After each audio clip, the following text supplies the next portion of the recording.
Friends, अभी समय है पौधों को ऐसा फर्टिलाइज़र देने का जिससे आने वाली तेज़ सर्दियों में पौधे ख़राब ना हो, हरे भरे बने रहें, उनमें लगातार ग्रोथ हो और फूल देते रहें। तो आज की वीडियो में मैं एक ऐसा ही जैविक फर्टिलाइज़र बनाने वाली हूँ जो पौधों में सर्दियों में भी ग्रोथ बढ़ाने में मदद करेगा और उसमें ढेरों फूल आएंगे।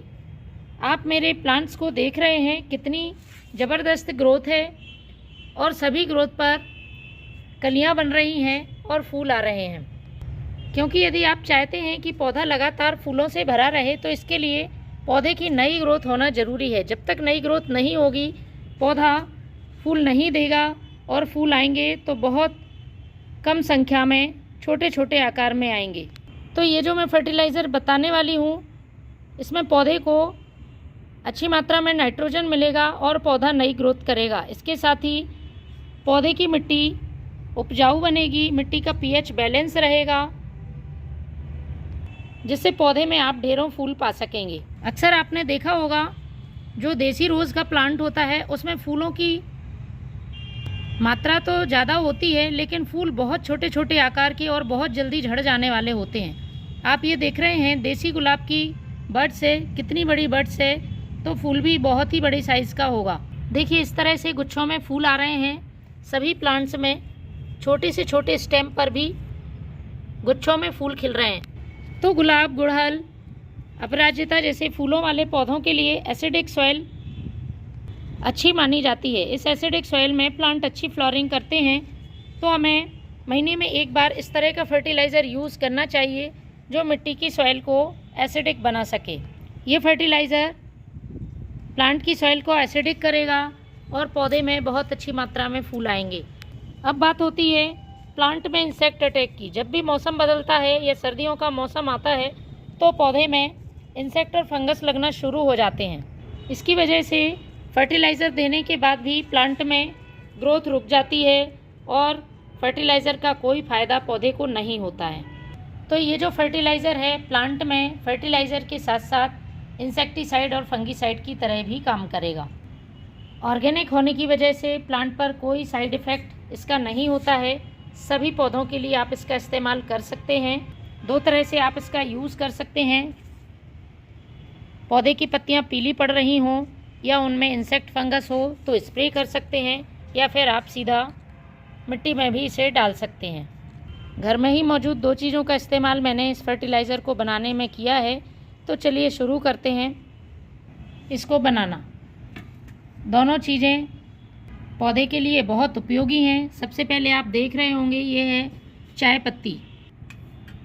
4 से 5 पौधों के लिए मैं ये फर्टिलाइज़र तैयार कर रही हूँ। एक छोटा चम्मच मैंने चाय पत्ती का ले लिया है। मैंने यहाँ पर फ्रेश टी लीफ यूज़ की है। आप चाहें तो यूज़ की हुई चाय पत्ती का भी उपयोग कर सकते हैं। 2 छोटा चम्मच आप यूज़ की हुई चाय पत्ती ले सकते हैं। जब भी यूज़ की हुई चाय पत्ती का आप उपयोग कर रहे हैं तो अच्छी तरह से धोकर सुखा लें, उसके बाद ही उसका आप प्रयोग करें। प्लांट की सॉइल को एसिडिक करने का काम करती है ये चाय पत्ती। अब हमें इसमें पानी से भर देना है। दूसरी चीज़ मैं इस्तेमाल करूँगी ये हींग। हींग में कई पोषक तत्व मौजूद होते हैं जो पौधे की ग्रोथ में मदद करते हैं। इसके साथ ही इसका सबसे बड़ा फ़ायदा है प्लांट में इंसेक्ट, फंगस और चींटियों को नहीं होने देती है। हम सभी जानते हैं हींग में तेज़ गंध होती है और इस गंध से कई इंसेक्ट पौधे के पास नहीं आते हैं। तो हमें इसका ज़्यादा मात्रा में यूज़ नहीं करना है।